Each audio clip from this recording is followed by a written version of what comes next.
இஸ்லாமிய மக்களுக்கு உயர்த்தி தரோம்னு சொன்னாங்களா, கொடுத்தாங்களா இல்லையா? இஸ்லாமிய மக்களுக்கு எல்லாம் கொடுத்தாங்க இத மட்டும் சொல்றாங்க. தமிழ்நாட்டு மக்களுக்கு ஒன்றிய அரசாங்கத்தினால எந்த ஒரு விஷயம் முடிச்சிடறேன் சார். என்ன பேசவே விடாட்டி எப்படி? நான் ஆதாரத்தோட பேசுறேன் சார், ஆதாரத்தோட பேசுறேன். உறுப்பினர் நீங்க இருங்க, நீங்க உட்காருங்க. இல்ல என்ன சொல்ல வரீங்கன்னு ஒரு வரியில இஸ்லாமிய மக்களுக்கு பாதுகாப்பு தரேன்னு சொல்லக்கூடிய, இஸ்லாமிய மக்களுக்கு பாதுகாப்பு தரேன்னு சொல்ல உட்காருங்க உட்காருங்க உட்காருங்க உட்காருங்க உட்காருங்க. முந்தைய அரசுகள் செய்த நல்ல விஷயங்களையும் பாராட்டணும். நீங்களும் செஞ்சிருக்கீங்க, இன்னும் இதை விட சிறப்பாக செய்யுங்க. அதை நம்ம எதிர்பார்க்கிறோம். மாறாக நாங்க மட்டும்தான் எல்லாம் செஞ்சிருக்கோம், மத்தவங்க எல்லாம் யாருமே எதுவுமே செய்யல என்பது போல சொல்வது அது ஆரோக்கியமான அரசியலுக்கு உதவாது. உங்களுடைய கோரிக்கைகளை சிறுமைப்படுத்தல, வரவேற்கிறேன், பாராட்டுறேன். இன்னும் செய்யுங்கன்னு சொல்றோம். ஆனா மற்றவர்களை தாழ்த்தி விடாதீர்கள். அது ஒரு நன்றி கெட்ட ஒரு உணர்வை வெளிப்படுத்தி விடுமோ என்று நான் அச்சப்படுகிறேன். இந்த நன்றி கெட்ட அப்படின்ற வார்த்தையை கண்டிப்பா மிகவும் தடித்த வார்த்தை இருக்காருன்னு சொல்லிட்டேன். பேசுறப்ப மிகவும் தெளிவாக சொன்னார். எதனால அவர் கூட்டணி விட்டு வெளியே வந்தார், எதனால இவங்க எல்லாம் சேர்ந்து திமுகவையும் அதிமுகவும் சேர்ந்து பந்திப்போம் எல்லாம் சொன்னார். சொல்லிட்டு தான் வெளியே வந்தார். ஏதோ நன்றி கெட்ட தனமாக அப்படிலாம் இல்ல. இவர்கள் என்ன முயற்சி செய்தால் அவங்க எல்லாம் சேர்ந்து திமுகவும் அதிமுகவும் சேர்ந்து ஆட்சி அமைக்க முயற்சி செய்தார்கள் என்பதை எதிர்த்து தான் வெளியே வந்தனர். இந்த வார்த்தைகளை அவர் தவிர்த்தால் இது போன்ற தேவையற்ற விவாதங்கள் இங்கே வராது. ஏன் அவங்க தானே எதிர்த்து அட்டெண்டன்ஸ் போடுறாங்கன்னு எனக்கு தெரியல. அது இல்லாம நன்றி கொஸ்டின் பண்ணக்கூடிய தகுதியெல்லாம் இங்க இருக்கக்கூடிய உறுப்பினருக்கு இல்ல. ஃபர்ஸ்ட் வாரம் பேசிட்டு இருக்கவர் இது என்னன்னா, ரெண்டாவது போன வாரம் வரைக்கும் மாத்தி பேசிட்டு இருந்தவருக்கு 5 வருஷம் ஒருத்தர் கூட்டணி மாறுவார் என்ன கொஸ்டின் கேட்கிறாரு அவரு. சொல்லுங்க மக்கள் அது ஃபர்ஸ்ட் அவரு தரும். என்ன நன்றி அவரை பார்த்து தமிழ் மன்சாரியை பார்த்து நன்றி சொல்வதற்கு முடியாதுன்னு சொல்ற தகுதி இல்லைன்னு சொல்றாரு. அது எப்படின்னு தெரியுது. அது எப்படி சொல்றது? தமிழ் மன்சாரியை பேச சொல்லுங்க. அவை முன்னவர் அவர்கள், மாண்புமிகு தலைவர் அவர்களே, நான் சொல்லிடுறேன், சொல்லுங்க. நீங்க உட்காருங்க. மாண்புமிகு பேரவைத் தலைவர், தமிழக வெற்றி கழகத்தின் கொள்கை எதிரி பாஜக என எதற்கும் அஞ்சாதவர், எதற்குமே அஞ்சாதவர். இன்னைக்கு எங்க தலைவர் சொன்னாரு, அது இஸ்லாமிய சமுதாயத்து முன்னாடி ரொம்ப பேசும் பொருளா இருந்தது. ஆனா நாங்க பாஜக எதிரி தான் நாங்க சொல்லிட்டு இருக்கோம். ஆனா எங்களை பார்த்து பாஜக பி டீம்ன்றாங்க. ஆனா இன்னைக்கு மக்கள் எல்லாருமே தெரிஞ்சுக்கினாங்க யார் எந்த இடத்துல இருக்கிறாங்கன்றது மக்கள் தெரிஞ்சுக்கினாங்க. நான் இதை பதிவு பண்ணிடுறேன். உறுப்பினர் உட்கார சொல்லுங்க. அவரை அமைச்சர் நீங்க பாருங்க உட்காருங்க. அமைச்சர் உட்காருங்க. நீங்களும் உங்க ரெண்டு பேரையும் கேட்கிறேன். கண்ணியமிகு காயிதே மில்லத்தின் பல முறை சொல்லிவிட்டு ரெண்டு பேரும் பிஹேவ் பண்ணீங்கன்னா எப்படி சொல்ல முடியாது? தவறு. தயவு செய்து உட்காருங்க. மாண்புமிகு பேரவைத் தலைவர் அவர்களே, மாண்புமிகு சிறுபான்மைத்துறை அமைச்சர் அவர்கள் பல்வேறு அறிவிப்புகளை நேற்றைய தினம் அறிவித்திருக்கின்றார். நாம் அதை வரவேற்றிருக்கின்றோம், பாராட்டியிருக்கின்றோம்.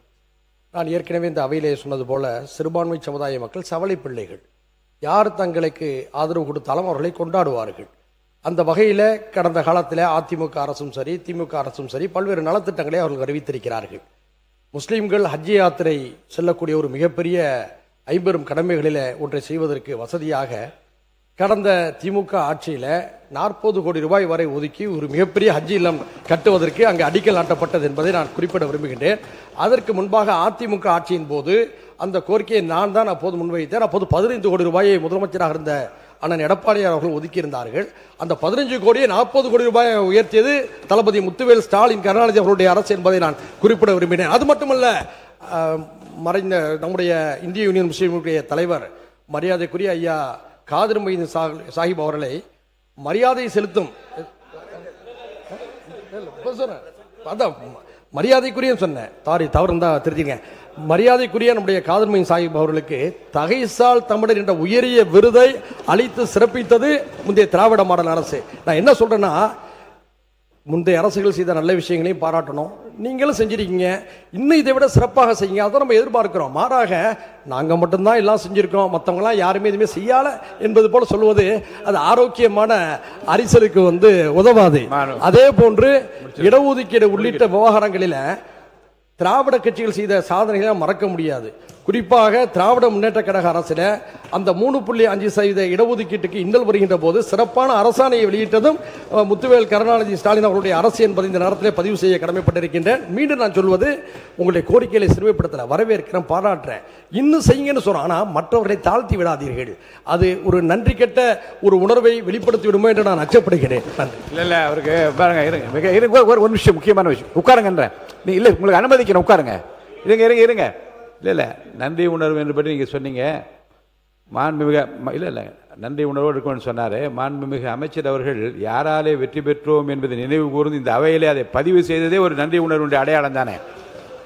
மாண்புமிகு சட்டத்துறை அமைச்சர் உட்காருங்க. நீங்கள் உங்களை அனுமதிக்க போகிறேன். நீங்கள் கண்டிப்பாக பேசுங்க, உட்காருங்க. கண்டிப்பாக அனுமதிப்பேன்.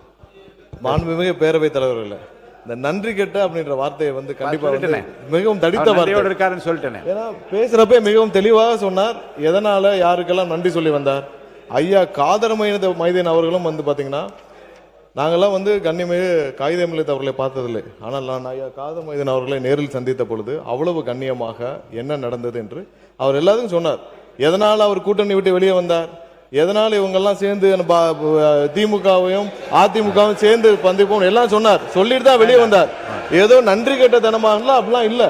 இவர்கள் என்ன முயற்சி செய்தால் அவங்க எல்லாம் சேர்ந்து திமுகவும் அதிமுகவும் சேர்ந்து ஆட்சி அமைக்க முயற்சி செய்தார்கள் என்பதை எதிர்த்து தான் வெளியே வந்தனர். இந்த வார்த்தைகளை அவர் தவிர்த்தால் இது போன்ற தேவையற்ற விவாதங்கள் இங்கே வராது. அதையெல்லாம் தெளிவா அவர் பத்திரிகையில பேட்டியில சொல்லிட்டு தான் வந்தார். அதனால தேவையற்ற வார்த்தைகளை தவிர்த்தாலும் இது போன்ற விவாதங்கள் வராது. தெளிவாக இந்த அவையும் தெளிவாக செல்லும் என்பதை தெரிவித்துக் கொள்கிறோம். இனி ஒரு முடிவு இனி சம்பந்தப்பட்ட உட்காருங்க. ஒரு முடிவு சொல்லிடுறேன். உட்காருங்க. இனி மாண்புமிகு அமைச்சர் எந்த துறையை சார்ந்த அமைச்சர் பதிலளித்துக் கொண்டிருக்கிறாரோ அந்த துறை சார்ந்த அமைச்சருக்கு பதிலளிக்கிற வாய்ப்புக்கு தான் முன்னுரிமை வழங்கப்படும். அந்த வகையில் நம்முடைய மாண்புமிகு சிறுபான்மைத்துறை அமைச்சர் அவர் பேசி முடித்து விட்டார்கள். இஸ்லாமிய சமுதாயத்தைச் சேர்ந்த சட்டமன்ற உறுப்பினர் அந்த வாய்ப்பை நான் தந்து கொண்டிருக்கிறேன். முன்னாள் அமைச்சர் மெய்யநாதன் அவர்களுக்கு வாய்ப்பு தர வேண்டும் கேட்டு அவருக்கு வாய்ப்பு நான் தருகிறேன். நீங்க பேசுங்க. உட்காருங்க. மாண்புமிகு பேரவைத் தலைவர் அவர்களே, இந்தியாவில் சமூக நீதியை நிலைநாட்டிய மண் தமிழ்நாடு. நிலைநாட்டிய தலைவர் முத்தமிழறிஞர் தலைவர் கலைஞர் அவர்கள்.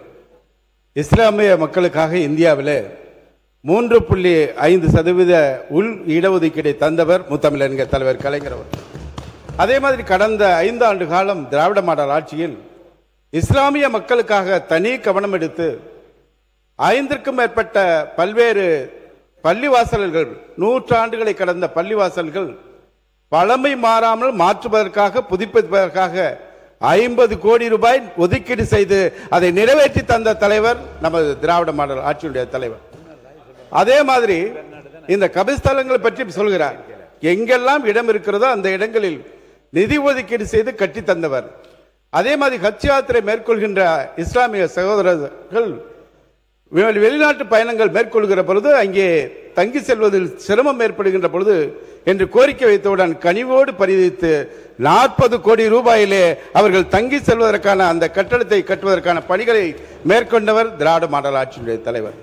அதோடு மட்டுமல்ல, இங்கே சொன்னார்கள் பட்டா இடங்கள்ல தேவாலயங்கள், பள்ளிவாசல்கள் கட்டுவதற்கு நிறைய பேர் அனுமதி கொடுத்துட்டு பல பிரச்சனைகளால தடைபட்டுவிடும். ஆனால் இந்தியாவில் எந்த முதலமைச்சரும் இல்லாத தமிழ்நாட்டில் 30 நாட்களுக்குள்ளாக அந்த கட்டிடங்கள், பள்ளிவாசல், தேவாலயங்கள் கட்டப்படுவதற்கான அரசாணை வெளியிட்டவர் திராவிட மாடல் ஆட்சியினர். அது மட்டுமல்ல, 30 நாளைக்கு கொடுக்கலனா 31வது நாள் அரசாணை கொடுத்ததாக ஏற்றுக்கொண்ட நீங்கள் பணிகளை தொடங்கலாம் என்று சொன்ன தலைவர் திராவிட மாடல் ஆட்சியுடைய தலைவர். அவரை பார்த்து இப்படி பேசுகிறேன், நியாயம் தானா என கேட்க விரும்புகிறேன். அதே மாதிரி 10.5% இடஒதுக்கீடு கடந்த அதிமுக ஆட்சியில் கொண்டு வரப்பட்ட அந்த திட்டம் திராவிட மாடல் ஆட்சி பொறுப்பேற்றதுக்கு பிறகும் செயல்படுத்தப்பட்டது. அப்படி செயல்படுத்தப்பட்டது, நான் பேசி முடிச்சிடறேன். அப்படி செயல்படுத்தப்பட்டதுக்கு பிறகு 108, அதாவது இந்த 10.5 மற்ற 20% இடஒதுக்கீடு தான் 10.5 கொடுத்திருக்கோம். இந்த 20% இடஒதுக்கீடு வன்னியர் உட்பட 108 ஜாதிகளுக்கு 1989 20% இடஒதுக்கீடு தந்தவர் முத்தமிழறிஞர் தலைவர் கலைஞர் அவர்கள். இன்றைக்கு வரைக்கும் 36 வருஷமா நாம அந்த இடஒதுக்கீடு தான் பயன்படுத்துகிறோம். இங்கே பேசியவர் சொன்னார் தலைவர் குடும்பத்தை சார்ந்தவர் வழக்கு போட்டார். அது கிடையவே கிடையாது, உண்மைக்கு புறம்பான செய்தி. அந்த அதை பத்தி நான் ஆய்வு சொல்லிட்டேன். இல்ல அதுக்குள்ள போக வேணாம், நான் சொல்லிவிட்டேன். அதை பற்றி ஆய்வு செய்து நான் முடிவு அறிவிக்கணும்னு சொல்லிவிட்டு அதுக்குள்ள போகாதீங்க, விட்டுருங்க. சொல்லிடு 10.5 சென்னை உயர்நீதிமன்றம் மதுரை கிளை வழக்கு வந்தவுடன் அந்த ஜிஓவை ரத்து பண்றாங்க. ரத்து பண்ணவுடன் அன்றைக்கு இருந்த திராவிட மாடல் ஆட்சியுடைய தலைவர் முதலமைச்சர் அன்றைக்கு மருத்துவர் ஐயா அவர்கள் சட்டமன்றத்தில் இங்கே வந்து சந்திக்கிறார். உடனடியாக அதை எதிர்த்து சுப்ரீம் கோர்ட் உச்ச நீதிமன்றம் சென்றவர் நமது அன்றைய தமிழ்நாடு முதலமைச்சர் சட்ட போராட்டம் நடத்தினார். அன்றைக்கு உச்ச நீதிமன்றம் அந்த 10.5% இடஒதுக்கீடு அரசாணையை ரத்து செய்துவிட்டு அவர்கள் என்ன சொன்னார் என்றால், எந்த டேட்டா வச்சு நீங்க இந்த இடஒதுக்கீடு கொடுத்தீங்க, தற்கால தரவுகளின் அடிப்படையில் தான் இந்த இடஒதுக்கீடு வழங்க வேண்டும், கான்டெம்பரேனியஸ் டேட்டா அதன்படிதான் வழங்க வேண்டும் என்று உச்ச நீதிமன்றம் சொல்கிறது. உடனடியாக அன்றைக்கு இருந்த முதலமைச்சர் இந்த நாட்டுடைய பிரதமர் அவர்களுக்கு கடிதம் எழுதுகிறார், ஜாதி வாரி கணக்கெடுப்பு நடத்தப்பட வேண்டும் என்று. ஏன் ஒன்றிய அரசு நடத்த வேண்டும், சென்சஸ் ஆக்டின் கீழ் தான் ஜாதி வாரி கணக்கெடுப்பு எடுக்க முடியும் என்ற சூழலில் கடிதம் எழுதுகிறார். அதற்கும் பதில் இல்லாத பொழுது 26/10/2023 ஒருமனதாக இதே அவையில் ஜாதிவாரி கணக்கெடுப்பு நடத்தப்பட வேண்டும் என்ற தீர்மானம் நிறைவேற்றப்பட்டு மாண்புமிகு இந்திய பிரதமர் அவர்களுக்கு அனுப்பி வைக்கப்பட்டது. அதற்கு பிறகு ஒன்றிய அமைச்சரவை கூடி அவர்கள் முடிவெடுக்கிறார்கள், 2029 ஜாதிவாரி கணக்கெடுப்பு மக்கள் தொகை கணக்கெடுப்போடு ஜாதிவாரி கணக்கெடுப்பு நடத்தப்படும் என்று ஒன்றிய அரசு அறிவித்திருக்கிறது. அந்த அடிப்படையில் தான் ஆளுநர் நிதிநிலை அறிக்கையில புதிதாக பொறுப்பேற்றிருக்கின்ற அரசும் மக்கள் தொகை கணக்கெடுப்பு ஜாதிவாரி கணக்கெடுப்பு எடுத்ததுக்கு பிறகு தமிழ்நாட்டில் நாங்கள் எடுப்போம் என்று கவனமாக சொல்லி இருக்கிறார்கள் என்பதை இந்த அவைக்கு கொண்டு வருகிறேன். எந்த சூழலையும் வன்னியர் மக்களுக்கு இடஒதுக்கீடு பெற்றுத் தருவதில் முதலில் நின்று களப்போராளி திராவிட முன்னேற்ற கழகம் என்பதை பதிவு கடமைப்பட்டிருக்கிறேன். கணேஷ்குமார் அவர்கள்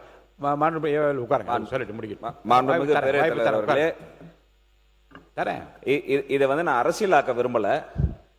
உண்மையிலே பின்தங்கிய மக்கள், எண்ணிக்கையில் அதிகமாக இருக்கக்கூடிய மக்கள், தமிழ்நாட்டினுடைய மக்கள் தொகை கணக்கெடுப்பில் பெரும்பங்கு ஆக இருக்கக்கூடிய அந்த வன்னிய மக்கள் இன்றைக்கும் பின்தங்கிய சூழ்நிலையில் தான் இருந்து கொண்டிருக்கிறார்கள். அதற்காக தான் அந்த இடஒதுக்கீடு என்ற ஒரு விஷயம் என்பது இன்றைக்கு நேற்று அல்ல, நீண்ட நெடிய வரலாறு இருக்கு. அவர்களுடைய தலைவர் தான் கொடுத்தார், நாங்க இல்லைன்னு சொல்லல. பல போராட்டங்களுக்கு பிறகு ஒரு நாள் சாலை முறையில் எங்களுடைய மருத்துவர் ஐயா அவர்கள், இல்ல நான் முடிச்சிருந்த பேரவைத் தலைவர்கள் ஏதோ எல்லாத்தையும் அவங்க தான் கொடுத்தாங்க. தானதுக்கு மட்டும் நீங்க பதில் சொல்லுங்க, விளக்கம் வரலாறுலாம் சொன்னீங்கன்னா அது கால தான் வேண்டாம். வரலாறு சொல்லல, ஏதோ தான் பாக்கெட்ல இருந்து எடுத்து கொடுத்துடல. பல போராட்டங்களுக்கு பிறகு இருங்க, நீங்க பேசும்போது நான் அமைதியாக தான் இருந்தேன். அப்ப நீங்க சொன்னது எல்லாத்தையும் நாங்க சொல்ல, அவர் சொன்ன கருத்துக்கு மட்டும் நீங்க விளக்கம் சொல்லலாம், அவ்வளவுதான். 21 உயிர்களை தியாகம் செய்த பிறகு வன்னியர் சமுதாயத்திற்கான இடஒதுக்கீடு கோரப்பட்டது. 108 சமுதாயத்தையும் சேர்த்து இடஒதுக்கீடு வழங்கப்பட்டது. அதையும் நாங்கள் மனதார வரவேற்றோம். அதற்காக தான் அன்னைக்கு கூட அமைச்சர் சொல்லும் போது அந்த மஞ்சத்துண்டு ஏன் முன்னாள் முதல் கலைஞர் அவருடைய கழுத்துல இருந்ததுன்னு கேட்டாரு.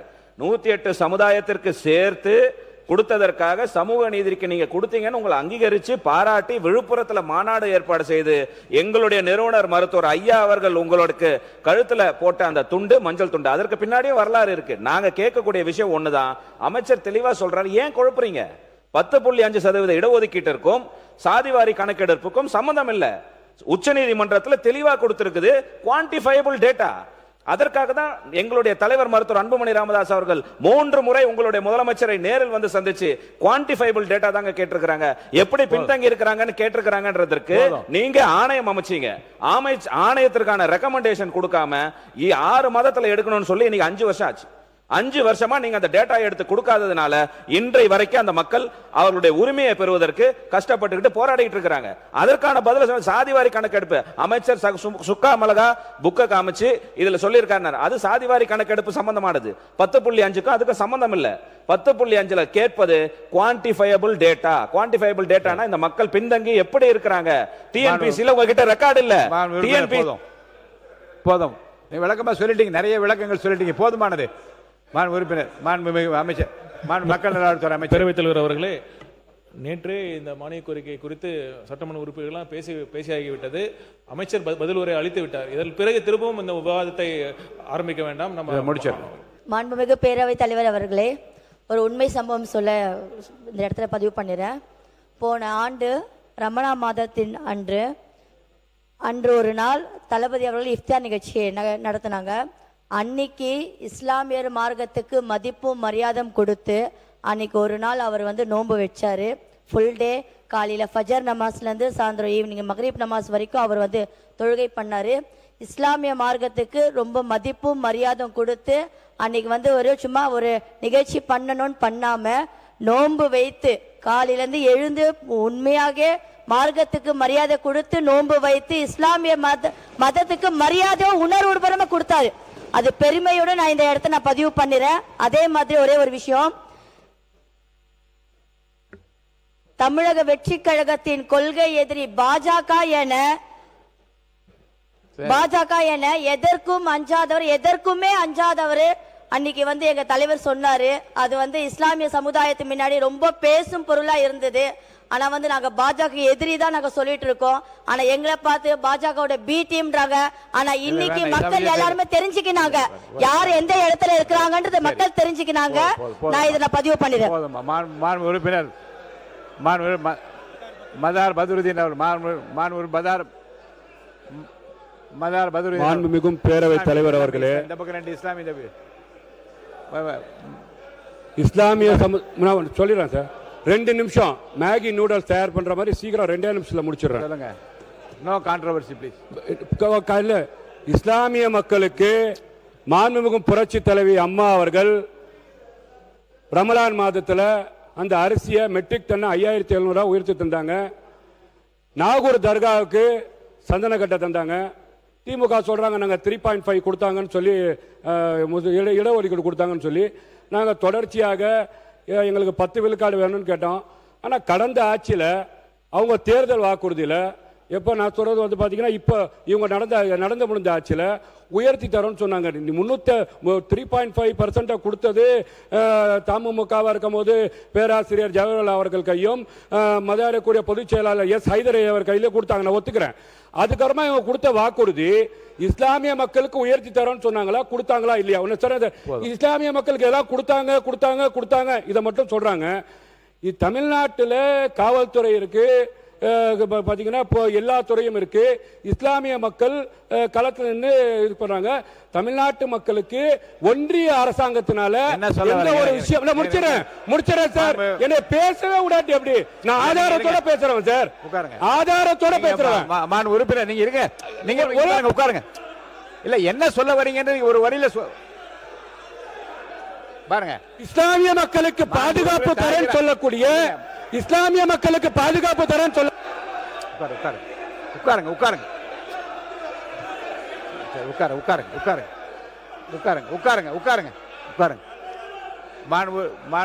உட்கார வச்சுட்டு உட்காருங்க. அவர் உட்கார்ந்துட்டாரு, உட்காருங்க. நீங்க உட்காருங்க, அவர் உட்கார்ந்துட்டாரு, உட்காருங்க. நீங்க உட்காருங்க. என்ன இல்ல நீங்க உட்காருங்க. இல்ல இல்ல இல்லைங்க உட்காருங்க. பாருங்க மாண்பு உறுப்பினர் தாகிர் இருங்க. அவையில் உள்ள இஸ்லாமிய உட்காருங்க.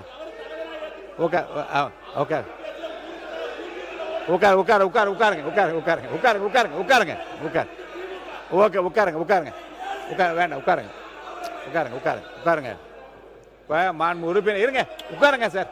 மாண்பு உறுப்பினர் தாகிரா அவர்கள் ஒரு நல்ல பதிவை சொன்னார்கள், நான் அதை வந்து அனுமதித்தேன். இருங்க உட்காருங்க. ஒரு பெருங்க உட்காருங்க. இப்ப இருங்க தமிழகத்தை உட்காருங்க. தமிழகத்தை முன்னாலே ஆட்சி செய்தவர்கள் திராவிட முன்னேற்ற கழகமாக இருந்தாலும் சரி, அனைத்து இந்திய அண்ணா திராவிட முன்னேற்ற கழகமாக இருந்தாலும் அவர்கள் சிறுபான்மையினர் நலத்தை சார்ந்து செய்த திட்டங்களை எல்லாம் சொல்வதற்கு கூட நான் இங்கே அனுமதி அளித்தேன். இன்னொரு செய்தி கூட அவர் சொல்லாமல் விட்டுவிட்டார்கள். ஹஜ் பயணத்திற்கு நீங்கள் நிறைய செய்து கொண்டு வருகின்றீர்கள். கிறிஸ்தவர்கள் புனித பயணம் செல்வதற்கு ஏன் இன்னும் செய்யாமல் இருக்கிறாமா என்று புரட்சி தலைவர் மாண்பு முன்னாள் முதலமைச்சர் அவரிடம் நான் போய் கருத்து சொன்னேன். இந்தியாவில் யாரும் செய்யவில்லை. புனித பயணம் செல்வதற்கு, எருசலேம் செல்வதற்கு நீங்கள் உதவித்தொகை வழங்கலாம் என்று சொன்னேன். வீட்டிலேயே ஒரு கிறிஸ்துமஸ் விழா நடத்த சொன்னார்கள். மாண்புமிகு உறுப்பினர் மனோஜ் பாண்டா அவர்களுக்கு தெரியும். மாண்புமிகு ரவி பெர்னாட் எக்ஸ் எம்பி இன்பதுரை போன்றவர்கள்லாம் இணைந்து நின்று ஒரு வீட்டிலேயே கிறிஸ்துமஸ் விழா நடத்தி அந்த ஆண்டு என்ன செய்தார்கள் என்றால் 500 பேருக்கு 20,000 ரூபாய் என்று எருசலேம் புனித பயணம் செல்வதற்கு அன்றைக்கு ஆட்சி பொறுப்பில் இருந்தவர்கள் உடனடியாக உத்தரவு கொடுத்தார்கள். நான் சொல்வதற்கு காரணம் என்னென்றால் அவ்வப்போது அரசனுடைய கவனத்திற்கு சிறுபான்மை மக்களது பிரச்சனைகளை கொண்டு செல்கிற போது முந்தைய ஆட்சியால் என்ன செய்தார்கள் எல்லாம் சொன்னார்கள். இப்போது மாண்புமிகு சிறுபான்மைத்துறை அமைச்சர் பேசுவது நான் என்ன புரிந்து கொள்கிறேன் என்றால், உங்களை காட்டிலும் விஞ்சி நிற்கிற பணிகளை செய்வதற்கு நாங்கள் தயாராகிவிட்டு அந்த அறிவிப்புகளை பார்த்துவிட்டு சொல்லுகிறார். அவர் பேசி முடிக்கட்டும், நீங்க பேசி முடிக்கலாம்.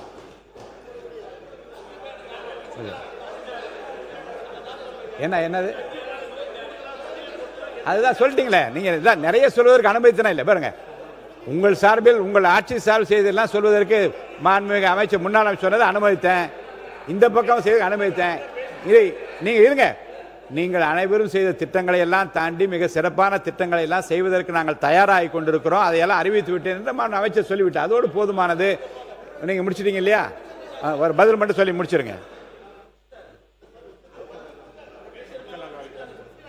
மாண்புமிகு பேரவைத் தலைவர் அவர்களே, ஏற்கனவே இருந்த எந்த ஆட்சியும் குறை சொல்லாமல் கண்ணியமான முறையில் கான்ட்ரவர்சி இல்லாம இதுவரை 20 அறிவிப்புகள் சிறுபான்மை சமுதாயம் முதல் தடவை தான் அதில் பதிவு பண்றேன். ஏன் அவங்க தானே எதிர்த்து அட்டெண்டன்ஸ் போடுறாங்கன்னு எனக்கு தெரியல. அது இல்லாம நன்றி கொஸ்டின் பண்ணக்கூடிய தகுதியெல்லாம் இங்க இருக்கக்கூடிய உறுப்பினருக்கு இல்ல. ஃபர்ஸ்ட் ஏன்னா வாரம் பேசிட்டு இருக்கவர் என்னன்னா இது என்னன்னா, ரெண்டாவது போன வாரம் வரைக்கும் மாத்தி பேசிட்டு இருந்தவருக்கு 5 வருஷம் ஒருத்தர கூட்டணி மாறுவார் என்ன கொஸ்டின் கேட்கிறாரு அவரு. சொல்லுங்க, மக்கள் நலத்துறை அது ஃபர்ஸ்ட் அவரு தரும். என்ன நன்றி அவரு மாண்புமிகு பேரவைத் தலைவர் அவர்களே, மாண்புமிகு நேற்று மாண்புமிகு உறுப்பினர்கள் பேசி முடித்தாகிவிட்டது. அமைச்சர் பதிலுரைக்கு பிறகு மானிய கோரிக்கை குறித்து வாக்கெடுப்பு. மக்கள் நலத்துறை அமைச்சர் உட்காருங்க சார், உட்காருங்க, எடுக்கலாம். அமைச்சர் பாருங்க. மாண்புமிகு பேரவைத் தலைவர் அவர்களே, நேற்று 10க்கும் மேற்பட்ட உறுப்பினர்கள் இது குறித்து பேசியாகிவிட்டது. அந்தந்த ஆட்சியில் அவர்கள் என்ன சிறுபான்மையினருக்காக என்னென்ன செய்தார்கள் என்று சொல்லியாகிவிட்டது. இன்று அமைச்சர் பதிலுரையும் வழங்கிவிட்டார். அதற்கு பிறகு நேரடியாக வாக்கெடுப்புக்கு செல்ல வேண்டும் என்று தாழ்மையுடன் மாண்புமிகு சமூக நீதித்துறை அமைச்சர் அவர்கள் பதிலுரை.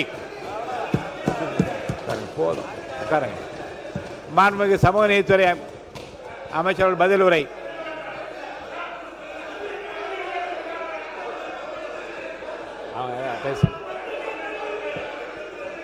மாண்புமிகு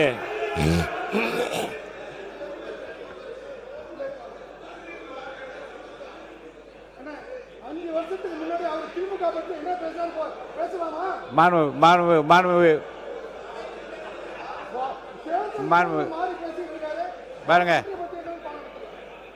நான்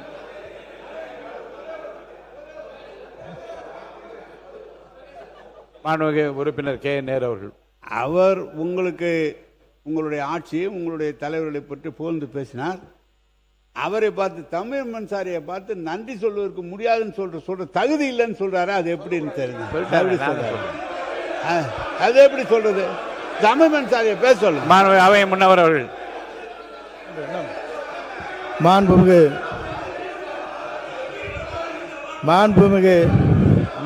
தலைவர் அவர்களே, அவை முன்னவர் நான் சொல்லிடுறேன், சொல்லுங்க. நீங்க உட்காருங்க. மாண்புமிகு பேரவைத் தலைவர் அவை முன்னவர், மாண்புமிகு பேரவைத் தலைவர் அவர்களே, உட்காருங்க ப்ளீஸ். அவை நீங்க அவை முன்னவர், மாண்புமிகு பேரவை அவை முன்னவர், அவை முன்னவர், அவை முன்னவர், அவை முன்னவர். யார் ஆங்கிலத்தில் யார் பேசுற சொல்லுங்க. என்ன விஷயம்? என்ன சொல்ல வரீங்க? உட்காருங்க, கொஞ்சம் உட்காருங்க. உட்காருங்க. மாண்புமிகு பேரவைத் தலைவர் அவர்களே, மாண்பு உறுப்பினர் அவர்கள் நீங்கள் நன்றி சொல்லி இருக்க வேண்டும் என்று தான் சொன்னாரே தவிர நான் இருங்க இல்லை. ஆகவே அவர் ஆகவே இந்த பிரச்சனையை தொடர்ந்து சபையிலே இன்னைக்கு தான் கொஞ்சம் நல்லா இருக்குன்னு நினைக்கிறேன். இன்னைக்கு கண்டினியூ பண்ணிடாதீங்க ப்ளீஸ். அதனால கொஞ்சம் உதவிமாறு அன்போடு கேட்டுக்கொள்ளுங்க. மாண்புமிகு இருங்க, நான் சொல்லி இதை முடிவு சொல்றேன். மாண்புமிகு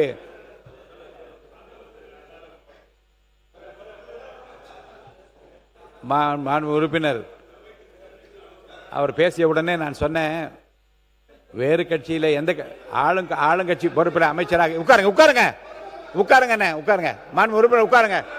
மாண்பு உறுப்பினர் உட்கார சொல்லுங்க அவரை. அமைச்சர் நீங்க பாருங்க, நீங்க பாருங்க உட்காருங்க. மாண்பு அமைச்சர் உட்காருங்க. நீங்களும் பாருங்க, உங்க ரெண்டு பேரையும் கேட்கிறேன். இல்ல உங்க இருவரையும் நான் கேட்கிறேன், உங்க ரெண்டு பேரையுமே கேட்கிறேன். கண்ணியமிகு காயிதே மில்லத்தின் பல முறை சொல்லிவிட்டு ரெண்டு பேரும் பிஹேவ் பண்ணீங்கன்னா எப்படி சொல்ல முடியாது? தவறு.